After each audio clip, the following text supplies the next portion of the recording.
Welcome to Authors Revealed. I'm Becky Anderson. We are so excited. One of our favorite middle grade authors is here. It's Mo O'Hara and her fourth book in the My Big Fat Zombie Goldfish series. It's called Any Fin is Possible.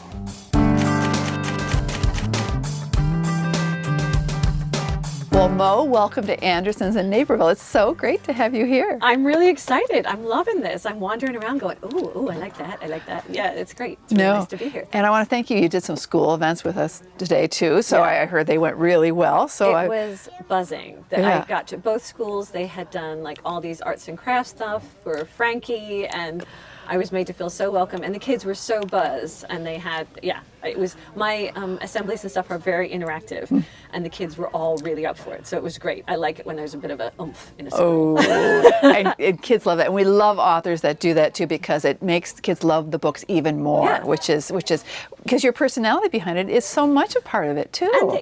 And they want to be participating in it. I think, they don't just want to sit back and look. They want to be the kid who's like, I got to get up on stage and pretend I was Mark, or I got to do this, or I got to do a zombie face, or I get to, so they like being involved. And I think your books hit that sweet spot of those kids that are just so much fun, and because they aren't jaded yet, they're still at that. And this is the time we want to keep kids reading, because if you've got them, you keep them. Then you've got them for life. So I think it's such a great thing. That's totally what I'm aiming for, is the kids that maybe don't pick up every book. Maybe the kid that's a little, I don't want to necessarily use the term reluctant reader, because I don't think you can necessarily label someone a reluctant reader. They're just a bit picky sometimes. My own son is the kid who I had in mind when I was writing these, and he was just picky. You had to really like a book for it to, motivate him to read it. And if you can get those kids, that's my aim. And there's so many elements to your books that makes it so much fun for kids. And we'll talk about a lot of that. So, My Big Fat Zombie Goldfish. Yes. Okay, so I want to know, where did this Big Fat Zombie Goldfish come from? Because I know this is a real life story that led to this when you were a kid. So tell us a little bit about that story, because it's great. So it is a true story, and kids are like, what? It's a true story. So no, it's when I was little, my brother and I had this goldfish, and we won it at a fair. I don't know if there's still health and safety reasons why you can't do this, but you used to be able to go win goldfish by like throwing a ping pong ball in a fish ball. So that's what we did. We won our goldfish, and we brought him home. And one day, my brother and I came home and found that our goldfish had gone belly up. Traumatic time for a kid. Oh, sure. But most kids would accept it and move on. We saw that the goldfish had just gone belly up, and we thought, we can do something about this. Now, my brother and I had obviously watched way too much television, because the first thing that occurred to us is that, sometimes in hospital television programs, there's a person laying very still and they look dead. And then this doctor rushes in with these paddles and they go, clear! Poof! And they shock the person. And the person sits up and goes, actually, I'm feeling much better. Thank you very much. So my brother and I thought, well, that's what we got to do. We got to try to defib the fish.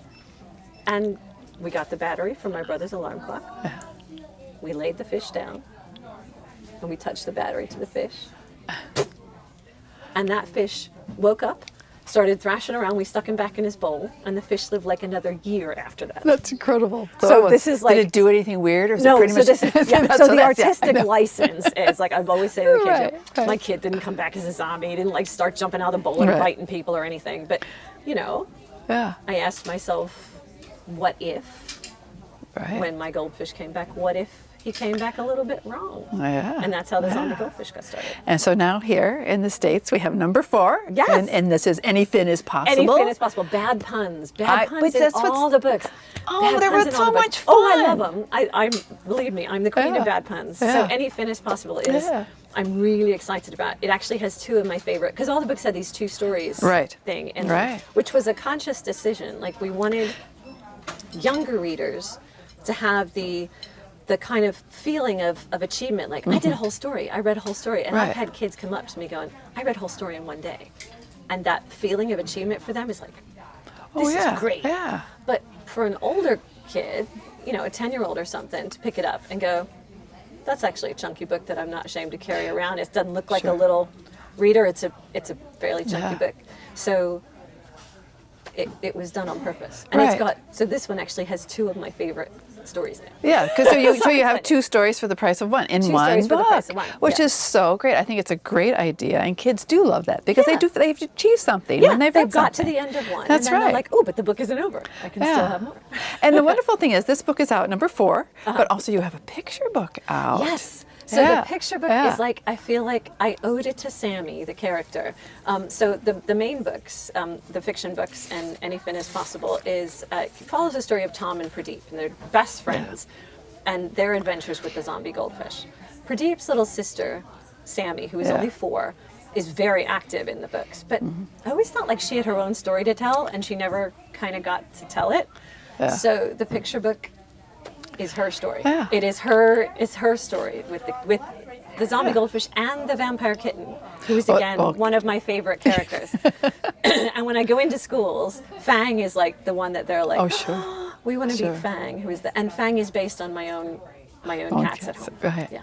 And it's so great because now when you go into schools, it's not just a couple of grade levels. You can basically hit the whole school It's with really one nice. thing. Yeah, A couple of times on this tour, I've gone into the nursery at this, like the pre-K or the kindergarten kids, and just sat down and read with them too, which is nice. It's it's a totally different dynamic, and it's mostly like, I have a pet, and my pet did this, and I did. They're just too cute. Yeah. So Tom, our main character, and his, Chris he has the brother who's mostly evil big brother. Evil big brother, mad scientist brother, Frank, of course. Mostly evil. He's mostly evil, but he has totally evil. not totally evil, which is good. You got to have balance in your life, right? But also to Pradeep, his friend. Yes. And okay, I want to know how much of these characters are you, a sibling, your own kids? Where does a composite come from for these characters? It is totally composite. It's a total composite. I think Tom is a little bit like me, is a little bit like 9-year-old Mo. Okay. So, it's totally 8 or 9-year-old Mo is resurfacing as Tom. I was always a bit of a tomboy. I didn't mean to say that pun, but a pun just came out. That's right. Just came out. Tom, the Tom pun. Yep. And it's also maybe a little bit my son. It's like he's maybe a little bit a couple of my son's friends in there. I'm around a lot of kids, so he feels like that. And I think every kid at some stage feels like their sibling is mostly evil.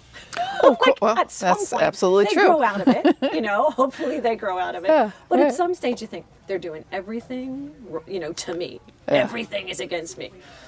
So it's it's that kind of dynamic. Right. And Pradeep is the best friend. And they have falling outs, like any best friends do, but they are tight. Yeah. They are tight. Mo, the humor in your books is so wonderful, and it's not just kids get it, but adults do too. I mean, I'm laughing at these two. I try to put stuff in there for the No. adults It's too. kind of on 2 levels in some ways, which is so brilliant. But I'm just wondering how humor is not easy. I don't care if you're writing for adults, you're writing for kids, it's not easy. So I want to know, how do you do it and how do you capture that? And do you have a little kitty, sort of a guinea pigs sitting there so you can try out some of these jokes on them? No, well, the first book, I remember reading it to my son before I was sending it off for a writing contest. And I remember reading a couple chapters to my son. He was much younger at the time. Now he's like 13, and he would. He's too old for that. Yeah, I would write. Sure. But at the time, I remember him reading it and going, "Yeah, this is funny," and I could show it to a couple of my friends if you want. And for me, that was like the ultimate. I was like, okay, I can feel safe in sending this out. Sure. But now I don't. I pretty much rely on 9-year-old Mo in here. Okay. So you're channeling that. I kind of have a connection to what I found funny then. I probably still have a similar sense of humor. You haven't lost it, let's put it that way. Yeah, so I kind of have that. So I don't tend to test it out on kids. Okay. Although I like the fact that when I do a reading, if I'm out at a school or if I'm out at an event and stuff, and the actual 9-year-old kid laughs, I sat at my desk and wrote that joke, and then a year later, I hear the actual 9-year-old laugh at the joke. That's cool. Then you nailed it. That's good. That's really good. That's the payoff. So in college, you were an English major and a theater arts major, and then you've done theater and comedy and stand-up and all that sort of thing. How have those experiences formed you as an author? Because it has to be just invaluable. It has, and I think I was saying this to somebody today. Actually, I think all authors should be made to take an improv class. I think improvisation, besides acting, but improv in particular, informs my writing, and it's the accepting and the saying yes. Okay. And the not censoring, because improv is all about you accept it. Someone makes you an offer, they say, here, hold this chicken for me. If you go, that's not a chicken, then the scene is over. Yeah. If you say, here, hold this chicken for me, and go, oh, I don't know, I'm allergic to chickens, and you take it on, then you have a scene going. Right. And writing is the same. It's all about accepting the offer. So the offer might come from another character responding to something, an offer might just come from an idea, an offer might come from anywhere. But I think as a writer, if you accept that offer, that's where the cool stuff happens. That's where the funny stuff happens. That's where that's my biggest thing, is using the improv skills. Right. So you must do that when you do school events, asking kids to just to take that leap, Come up with stuff. Yeah. And younger kids are once they get into like 5th and 6th grade, their censor button goes up. Sure. And they go, yeah, but it won't be cool if I say that. And it starts to, but I love the stage of kids before the censor button kicks in and they just go, yeah, I can be a banana. You go, okay, be a banana. Yeah. And there's nothing, there's no judgment on anything. It's just accepting. And that's fun. Yeah, and that's why this age is so perfect for I think that's why it's fun to share it too. Yeah. I think kids like reading out bits to each other. It's a good read aloud. There's a lot of dialogue. My editor always says that. I think because I'm an actor. Yeah. I write dialogue heavy. But the dialogue is wonderful, and that's where a lot of the laughs come from. It is. It's where a lot of the jokes come from. But I have a very good editor as well who will occasionally go, "You haven't mentioned once where you are in the room," and I go, "Oh yeah." Oh yeah, I should say to fit in those parts. Yeah. So you grew up in Bluebell, Pennsylvania. Near Philadelphia. Near Philly, suburb of Philly. And but you now live in London. Yes. So by way of Dublin, which was by way of Dublin, which is so tell us how 22 years is approximately what I heard you spent, or something around there. Okay, how did that end up? And you've been there for a long time. I've been there a long time. So I wanted to travel after college, right? I finished college, and I think a lot of people have this. You finish college, and before you try to get your real job and stuff, you you want to travel a bit. And I didn't speak any foreign languages. I really wanted to go to Europe, but I was like, I don't speak Spanish, I don't speak Spanish, I don't speak German. Dublin, London. That's what I'll do. So went to Dublin, had a fantastic experience, got in plays, traveled, met really cool people, and then did the same thing. Went to London and just kind of stayed. I got in an Edinburgh show, Edinburgh Fringe show, like pretty much right after I got there. Sure. And then I met the man that would be my ex-husband, my kid's father, and got married and stayed. And 2 kids later, and 22 years, still there. Wow. There. So I want to know, since you started writing My Big Fat Zombie Goldfish in the UK, and now they're published here. They're a little ahead in the publishing schedule than they are here. It is. So is there anything in the translation? Because you hear so many authors where some of the words are not the same, but sometimes it's fun to know what those are. And I'm sure you might tell kids those in your school. Well, it's they are Americanized. So I write the version probably using the British words first, and then the editor and I will Americanize all the things. We'll change postbox to mailbox, and head teacher to principal, and nappy to diaper, and all the stuff that change all the words. Sure. But there's also some stuff like the way that the schools work. The structure of the schools is different. The year groups is different. If you're this age, you'd be in this grade and stuff differently. And there is a lot that needs a little bit of adjusting. Right. And I've got better at making that less. So the first book took a long time to Americanize because one of the characters had a really strong Northern British accent. Sure. And I had to rewrite all that dialogue because it did not make any sense in an because American that would context. be pretty thick accent. So it was like kind of going, right, okay, that's not going to. So I learned over the course of book 2 there was less, book 3 there was less, book 4 there was hardly anything. Because I'm like, no, that'll translate okay. And I start to write going, that'll translate fine. That joke would work to a British kid, that joke would work to an American kid, that's fine. Right. So do you find humor? It doesn't matter if you talk to a 9-year-old in England or you're talking to a 9-year-old in Chicago suburbs, the humor it is universal. Is that the way you found it pretty much? I think it is. I mean, there might be specific references if I'm doing like a little gag where I'm referencing a TV show or I'm referencing something, then you might have to be aware that, excuse me, there's a cultural reference to this or not. Right. But pretty much what makes a 9-year-old laugh in one country is going to make a 9-year-old laugh in the other country. And vice, it is pretty, I expected it to be more different than it is. The kids are laughing at the same stuff. So, and now something like 7 or 8 different languages that the books are being published in. So it's the really humor cool. is universal. Yes. It really is. And I wish I could, that's what's frustrating. I wish I could read it in these different languages. It's in Polish, it's in like Lithuanian, it's in Turkish, in Portuguese. I can't read any of those languages. And I'm like sending them. I remember when it first came out in Germany, I gave it to a German friend of mine to give to her son because I was like, is it so funny? Is it so, I just want to know. And she's like, yes. Oh, that's so great. They do an amazing job translating them. Yeah. So now there are 6 books out in the There's UK 6 books out in and the UK. Ireland, and the picture book, right? Uh-huh.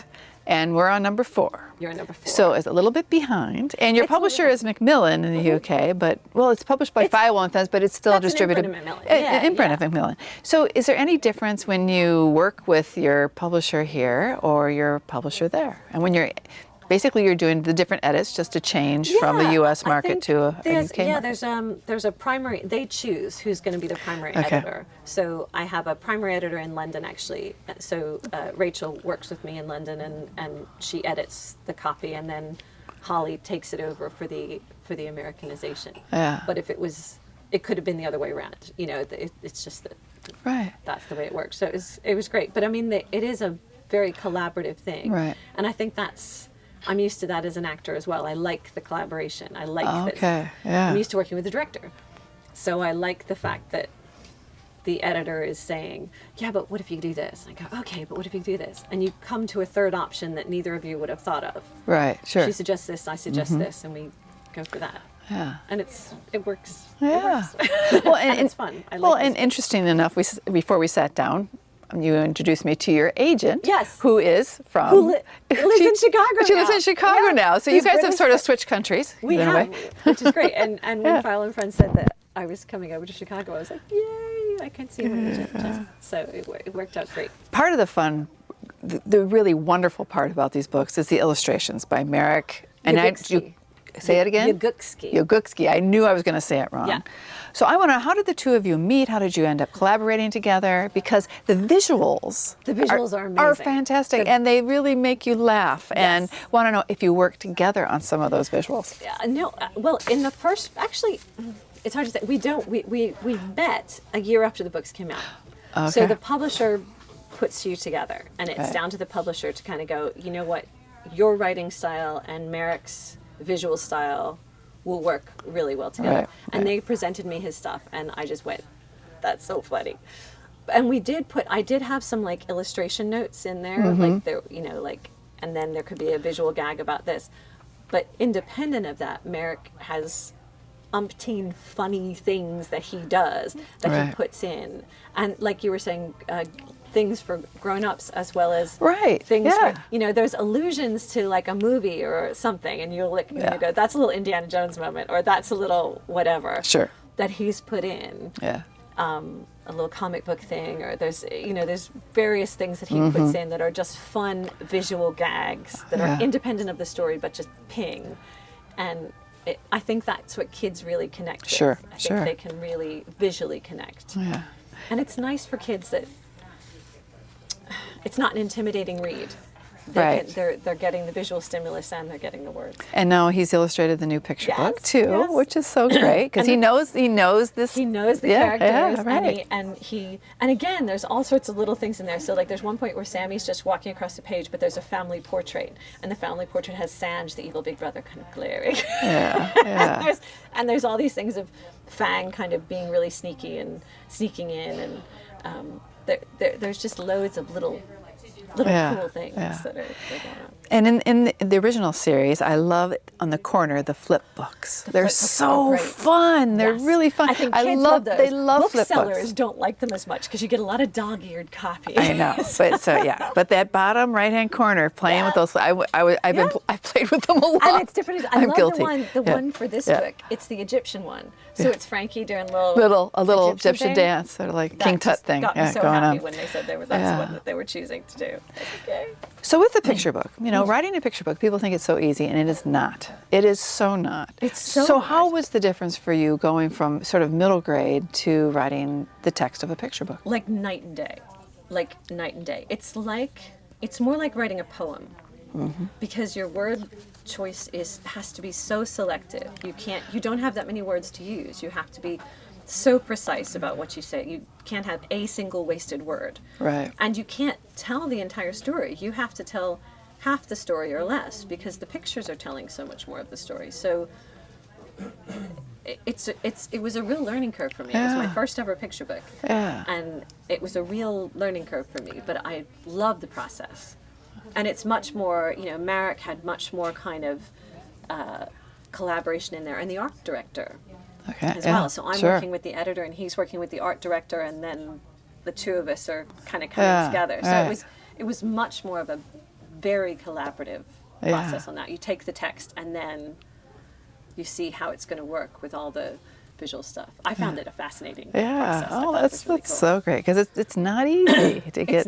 It's not because a picture book with wasted words is when the kid gets bored. If the kid on the page turn on page 4 is going, they don't care. You want that suspense. And then that's going to happen. Yeah, right.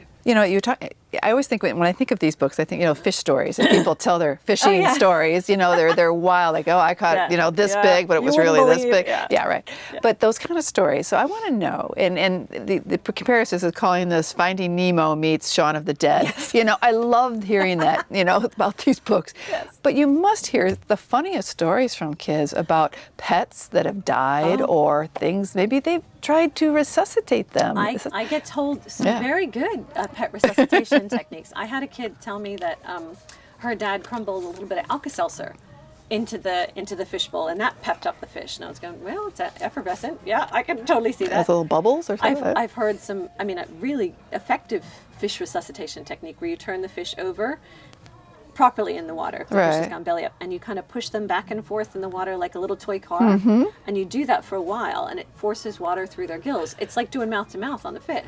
It's oxygenating them forcibly, and then you kind of let them go, and a lot of times they'll swim off. Have you ever had one do the battery trick like you did? I've never had a kid say he was going to do the battery, and I'm just like, maybe leave the battery. Yeah. So I want to know, what is your earliest recollection of writing, something you thought was really good, or you took home to mom and dad, or a teacher said this is really cool, but did you ever think that you would get into writing like this? And what was that one instance that you decided, being, in theater, doing stand-up, all that type of improvisation, and that one thing that said, I'm going to sit down and write these stories? I think I wrote, my mom's very good at saving stuff. My mom saved like this Halloween story that we wrote in kindergarten, and I read early, and I wrote this Halloween pumpkin, this is my pumpkin, it is scary, the end kind of thing, and she saved that. So that's like my first written work. But I found writing hard as a kid. My spelling is and was and still terrible, really terrible. I have trouble keeping sequences of letters in my head. I have real trouble spelling. My son is dyslexic, so I don't know whether there's I've never been tested for anything, but I have trouble kind of keeping, it's never affected my reading, but my writing has. Sure. So learning to type was the best thing ever, because I think I went through grade school going, I'm not very good at this writing thing. And I was never encouraged to be a good writer. I was never the kid that they said, oh, you could do this, you could do this. I was always the kid who was picked to do the narration. So you had the Christmas nativity play, I was the person who was narrating, because I had a good voice to narrate. And then it was in high school, I learned to type. And that made the biggest difference, because suddenly people could read what I wrote. And it wasn't chicken scratch on the paper, and they could actually read it. And I won a speech contest in high school where you wrote the speech and then you had to deliver it. And I was like, oh, okay. somebody appreciates. But still at that stage, I didn't consider that I would go into writing as a career. Yeah. I didn't see it as a possibility for myself until I was much older, Wow, until I was an wow. adult. I guess I just, But looking back, you see it as looking being, back, yeah, I can right, see those sure. little milestones that encouraged me, but I wasn't able to take it on. I don't think I had the confidence to take it on. And that's why I think it's so important now to give kids the biggest thing I can do if I'm going in a school doing a creative writing workshop or an assembly or whatever, Yeah. is to try to build that kid's confidence and go, it's about the ideas. And I start off my assemblies by saying, being an author is not necessarily about the writing. Being an author is about being a creator of ideas. You come up with an idea, you're the author of that idea. You own that idea. And you could turn that idea into a book or a painting or an invention. But you're the author of that idea. Yeah. And it's that empowering thing that Sure. I think that's the key to get the kid to, if they do want to write or they want to do anything else, but owning their ideas. Owning that, yeah. So readers here in the United States, Yeah. when will we see books number 5 or 6? I know that book 5 is coming out in October. Okay, great. I'm not definitely sure about number 6, but probably the next year. Okay. I think they're speeding up the release dates because it was a year in between them, but I think they're speeding them up because I think they've had kids kind of say, "Come on, I want the book. I want the next book." So I know definitely the next one is coming out in October. Okay. But this one is any fin is possible. Yes. Okay, Mo, I end these interviews with a little quiz. It's lightning round. Oh my so gosh, these are okay. mostly book related. So whatever comes to your Oh, mind man. first, Okay. this will be fast. Okay, favorite book when you were a child? Charlie and the Chocolate Factory. Okay, how about, do you remember anything from high school that has still remained with you that you read? I love Douglas Adams. I went through an insane Douglas Adams phase and read everything the man wrote. Well, that makes sense. Rabbits to Zombie Goldfish. Yeah, Okay. I loved. It was the humor. The Douglas. Okay. I'm also a complete sci-fi nerd. I'm Okay. like Trekkie, Whovian, every kind of yes. Okay. Okay, have you ever faked reading a book? Anna Karenina. Oh, no, I'm not sure I've heard of that one. It's usually high Moby school. Dick or something like that, or, In high school, we Ulysses. I read some of Anna Karenina. Okay. But there are a lot of descriptive passages. Tolstoy does a lot of Oh, describing. he goes into a and lot. it would be like, we're on the train. More dialogue and more. Okay, that's fine. So I skipped No. lots of pastoral images. Sure. Yeah, I get it. Got I onto the totally get scenes. it. Yeah, so I probably lied about that. Okay, how about a book? If you could read it for the first time to have that joy that you had that first time you read it, what would it be? And it may be one you already mentioned, but... To Kill a Mockingbird. Oh, I'm reading it again now with my son.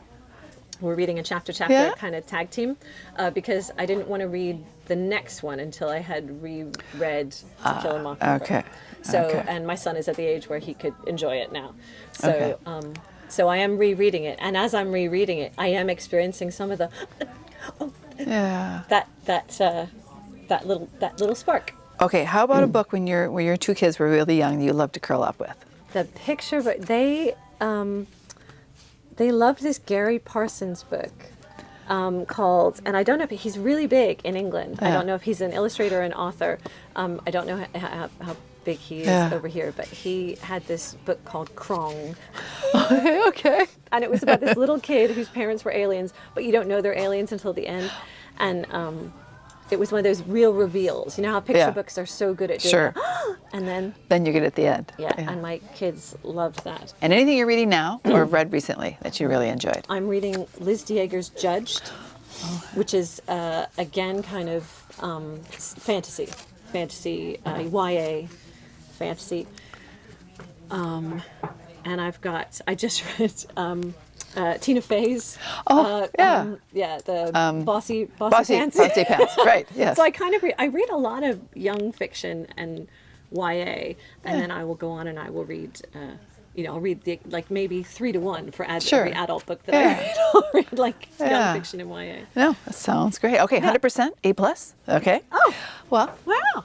Mo, thank you so much. It's been a pleasure sitting Oh, down. I've had a blast. This has been really And nice. please come back and see us, I would whether love it's to, for love to, love another to. zombie goldfish or whatever. You won't tell us No. what it is you're working on. Well, but there's please. 2 more zombie goldfish coming, so that's my... Well, come on back and see us again, and it's just been wonderful. Thank you so much. Oh, no, cool. I've had a great time. Thanks for having me. Thanks. You've got to read these books. They are so much fun, and we have 4 of them now. It's Mo O'Hara's 4th book in the My Big Fat Zombie Goldfish series. It's called Any Fin is Possible. Thanks for joining me on Authors Revealed.